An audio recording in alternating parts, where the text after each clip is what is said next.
22/1/2021 प्रातः मुरली। ओम शांति। बाप दादा मधुबन।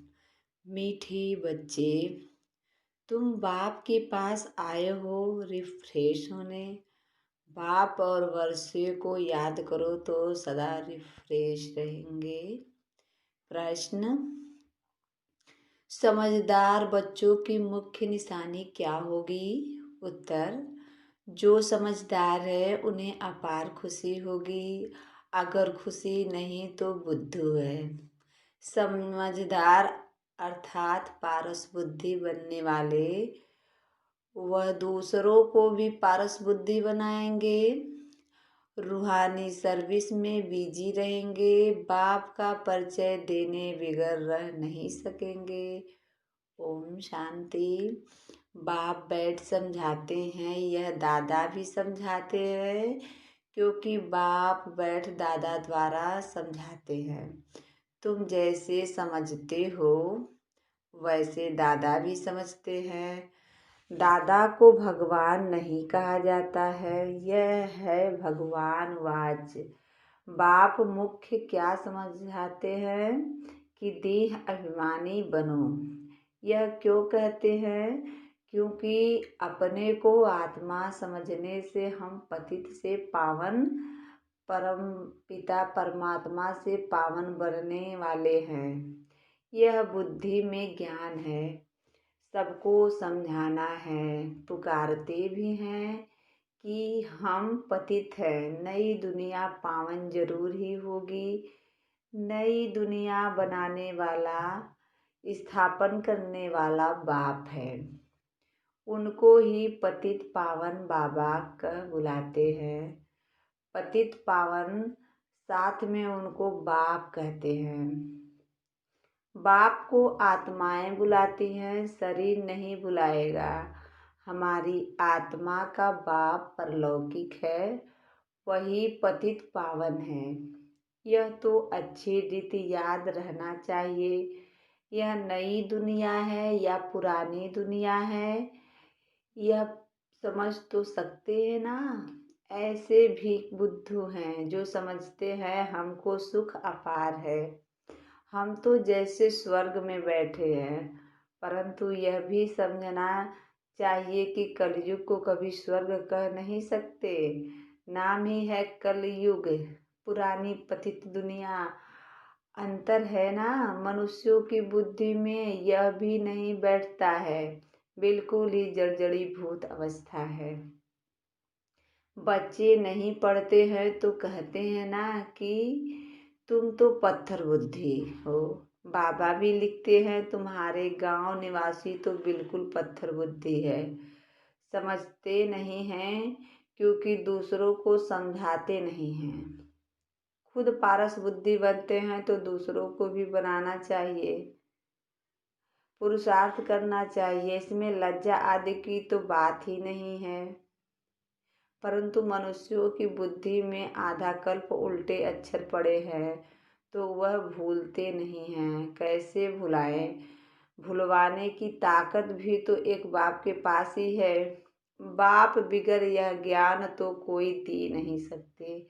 गोया सब अज्ञानी ठहरे, उनका ज्ञान फिर कहाँ से आए जब तक ज्ञान सागर बाप आकर न सुनाए। तमो प्रधान माना ही अज्ञानी दुनिया, सतो प्रधान माना दैवी दुनिया। फर्क तो है ना।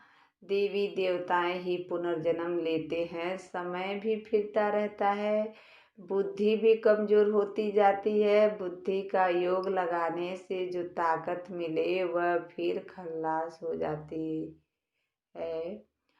अभी तुमको बाप समझाते हैं तो तुम कितने रिफ्रेश होते हो।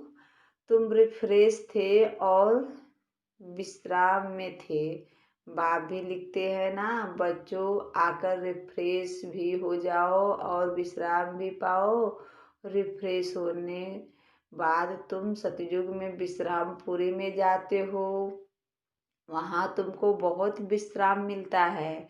वहाँ सुख शांति संपत्ति आज सब कुछ तुमको मिलता है। तो बाबा के पास आते हैं और रिफ्रेश होने।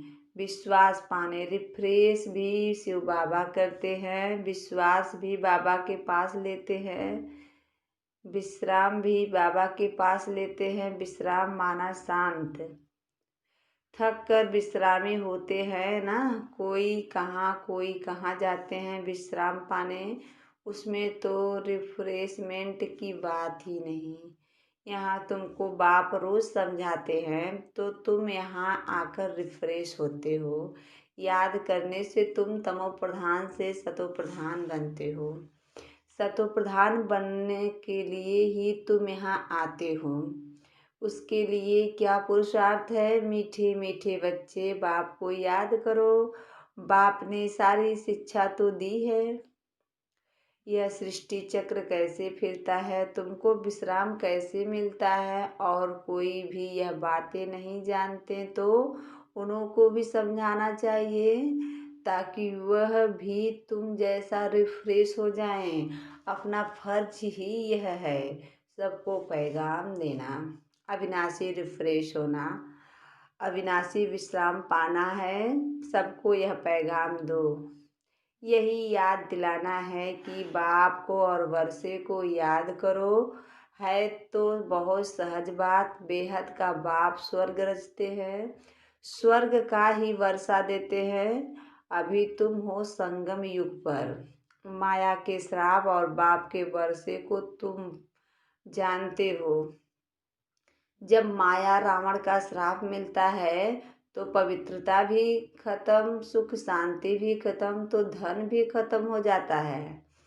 कैसे धीरे धीरे खत्म होता है वह भी बाप ने समझाया है। कितने जन्म लगते हैं, दुख धाम में कोई विश्राम थोड़े ही होता है, सुख धाम में विश्राम ही विश्राम है। मनुष्यों को भक्ति कितना थकाती है, जन्म जन्मांतर भक्ति थका देती है, कंगाल कर देती है। यह भी अब तुमको बाप समझाते हैं। नए नए आते हैं तो कितना समझाया जाता है। हर एक बात पर मनुष्य बहुत सोच करते हैं, समझते हैं कहाँ जादू न हो जाए। अरे तुम कहते हो जादूगर, तो मैं भी कहता हूँ जादूगर हूँ, परंतु जादू कोई वह नहीं है जो भेड़ बकरी आदि बना देंगे। जानवर तो नहीं है ना, यह बुद्धि से समझा जाता है। गायन भी है सुरमंडल के साज से। इस समय मनुष्य जैसे रीढ़ मिसल है। यह बातें यहाँ के लिए है, सतयुग में नहीं गाते, इस समय का ही गायन है। चंडिका का कितना मेला लगता है, पूछो वह कौन थी, कहेंगे देवी। अब ऐसा नाम तो वहाँ होता नहीं है। सतयुग में तो सदैव शुभ नाम होता है। श्री रामचंद्र, श्री कृष्ण, श्री कहा जाता है श्रेष्ठ को। सतयुगी संप्रदाय को श्रेष्ठ कहा जाता है, कलयुगी विवश संप्रदाय को श्रेष्ठ कैसे कहेंगे? श्री माना श्रेष्ठ। अभी के मनुष्य तो श्रेष्ठ है नहीं। गायन भी है, मनुष्य से देवता, फिर देवता से मनुष्य बनते हैं, क्योंकि 5 विकार में जाते हैं। रावण राज्य में सब मनुष्य ही मनुष्य हैं, वहाँ है देवताएं, उनको डीटी वर्ल्ड, इसको ह्यूमन वर्ल्ड कहा जाता है। डीटी वर्ल्ड को दिन कहा जाता है, ह्यूमन वर्ल्ड को रात कहा जाता है। दिन सोझरे को कहा जाता है, रात अज्ञान अंधियारे को कहा जाता है। इस फर्क को तुम जानते हो, तुम समझते हो। हम पहले कुछ भी नहीं जानते थे, अभी सब बातें बुद्धि में है। ऋषि मुनियों से पूछते हैं, रचता और रचना के आदि मध्य अंत को जानते हो? तो वह भी नेति नेति कर गए, हम नहीं जानते। अभी तुम समझते हो, हम भी पहले नास्तिक थे, बेहद के बाप को नहीं जानते थे। वह है असुर अविनाशी बाबा, आत्माओं का बाबा। तुम बच्चे जानते हो, हम उस बेहद के बाप के बने हैं जो कभी जलते नहीं हैं। यहाँ तो सब जलते हैं, रावण को भी जलाते हैं। शरीर है ना, फिर भी आत्मा को तो कभी कोई जला नहीं सकते। तो बच्चों को बाप यह गुप्त ज्ञान सुनाते हैं जो बाप के पास ही है। यह आत्मा में गुप्त ज्ञान है। आत्मा भी गुप्त है, आत्मा इस मुख द्वारा बोलती है, इसलिए बाप कहते हैं बच्चे देह अभिमानी मत बनो, आत्मा अभिमानी बनो, नहीं तो जैसे उल्टे बन जाते हो, अपने को आत्मा भूल जाते हो। ड्रामा के राज को भी अच्छी रीति समझना है। ड्रामा में जो नूद है वह हूबहू रिपीट होता है, यह किसको पता नहीं है। ड्रामा अनुसार सेकंड बाई सेकंड कैसे चलता रहता है, यह भी नॉलेज बुद्धि में है। आसमान का कोई भी पार नहीं पा सकते, धरती का पा सकते हैं। आकाश सूक्ष्म है, धरती तो स्थूल है, कोई चीज का पार पा नहीं सकते। जबकि कहते भी है आकाश ही आकाश, पाताल ही पाताल। शास्त्रों में सुना है ना, तो ऊपर में भी जाकर देखते हैं, वहाँ भी दुनिया बसाने की कोशिश करते हैं। दुनिया बसाई तो बहुत है ना। भारत में सिर्फ एक ही देवी देवता धर्म था और खंड आदि नहीं था, फिर कितना बसाया है। तुम विचार करो, भारत के भी कितने थोड़े टुकड़े में देवताएं होते हैं। जमुना का कंठा होता है, देहली परिस्तान थी, इसको कब्रिस्तान कहा जाता है। जहाँ अकाले मृत्यु होती रहती है, अमरलोक को परिस्तान कहा जाता है। वहाँ बहुत नेचुरल ब्यूटी होती है। भारत को वास्तव में परिस्तान कहते थे। यह लक्ष्मी नारायण परिस्तान के मालिक हैं ना। कितने शोभावान हैं, शतो प्रधान है ना। नेचुरल ब्यूटी थी, आत्मा भी चमकती रहती है। बच्चों को दिखाया था कृष्ण का जन्म कैसे होता है, सारे कमरे ही जैसे चमत्कार हो जाता है। तो बाप बच्चों को बैठ समझाते हैं, अभी तुम परिस्तान में जाने के लिए पुरुषार्थ कर रहे हो, नंबरवार तो जरूर चाहिए। एक जैसे सब हो न सके, विचार किया जाता है। इतनी छोटी आत्मा कितना बड़ा पार्ट बजाती है। शरीर से आत्मा निकल जाती है तो शरीर का क्या हाल हो जाता है। सारी दुनिया के एक्टर्स वही पार्ट बजाते हैं जो अनादि बना हुआ है। यह सृष्टि भी बहुत अनादि है, इसमें हर एक का पार्ट भी अनादि है। उनको तुम वंडरफुल तब कहते हो जब जानते हो। यह सृष्टि रूपी झाड़ है। बाप कितनी अच्छी रीति समझाते हैं ड्रामा में, फिर भी जिसके लिए जितना समय है उतना समझने में समय लेते हैं। बुद्धि में फर्क है ना, आत्मा मन बुद्धि सहित है ना, तो तुम कितना फर्क रहता है। बच्चों को मालूम पड़ता है हमको स्कॉलरशिप लेने की है, तो दिल अंदर खुशी होती है ना। यहाँ भी अंदर आने से ही एम ऑब्जेक्ट सामने देखने में आती है, तो ज़रूर खुशी होगी। अभी तुम जानते हो यह बनने के लिए यहाँ पढ़ने आए हैं, नहीं तो कभी कोई आ न सके। यह है एम ऑब्जेक्ट। ऐसा कोई स्कूल कहाँ भी नहीं होगा जहाँ दूसरे जन्म की एम ऑब्जेक्ट को देख सकें। तुम देख रहे हो यह स्वर्ग के मालिक हैं, हम ही यह बनने वाले हैं। हम अभी संगम युग पर है, न उस रजाई के है न इस रजाई के है, हम बीच में हैं। जा रहे हैं खिवैया बाप भी है निराकार, बोट आत्मा भी है निराकार। बोट को खींचकर परमधाम में ले जाते हैं।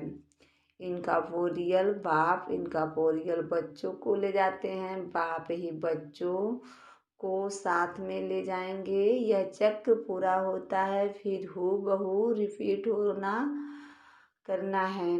एक शरीर छोड़ दूसरा लेंगे, छोटा बनकर फिर बड़ा बनेंगे।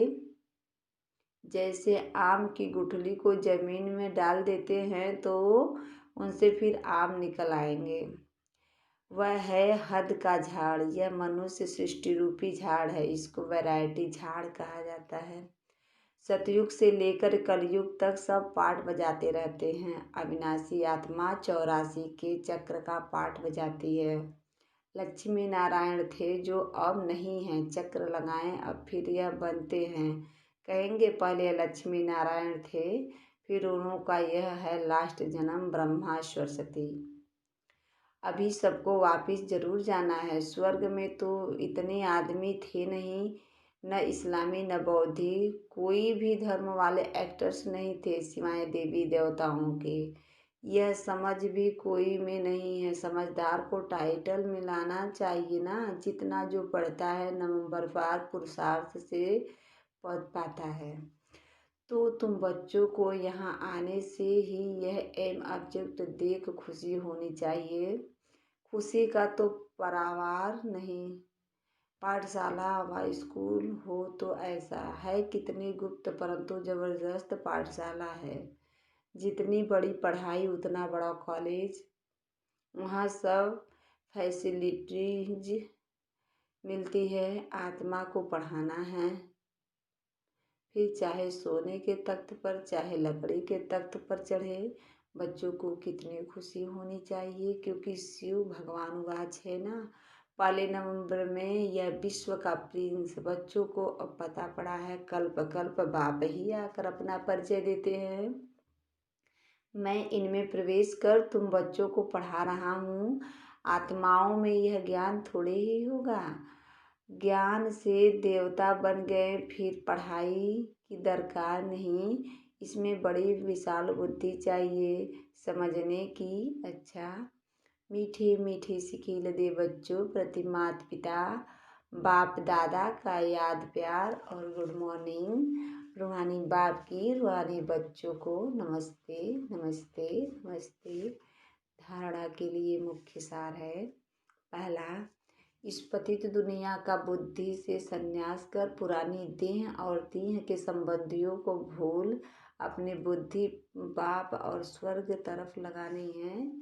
दूसरी, अविनाशी विश्राम का अनुभव करने के लिए बाप और वर्षे की स्मृति में रहना है। सबको बाप का पैगाम दे रिफ्रेश करना है। रूहानी सर्विस में लज्जा नहीं करनी है। वरदान, सदा बाप के सम्मुख रह खुशी का अनुभव करने वाले अथक और आलस्य रहित भव। कोई भी प्रकार के संस्कार या स्वभाव को परिवर्तन करने में दिल शिकस्त होना या अलबेलापन आना भी थकना है। इससे अथक बनो। अथक का अर्थ है जिससे आलस्य हो न हो। जो बच्चे ऐसा आलस्य रहित है वे सदा बाप के सम्मुख रहते हैं और खुशी का अनुभव करते हैं। उनके मन में कभी दुख की लहर नहीं आ सकती। इसलिए सदा सम्मुख रहो और खुशी का अनुभव करो। स्लोगन, सिद्धि स्वरूप बनने के लिए हर संकल्प में पुण्य और बोल में दुआएं जमा करते चलो। सिद्धि स्वरूप बनने के लिए हर संकल्प में पुण्य और बोल में दुआएं जमा करते चलो। ओम शांति, ओम शांति, ओम शांति।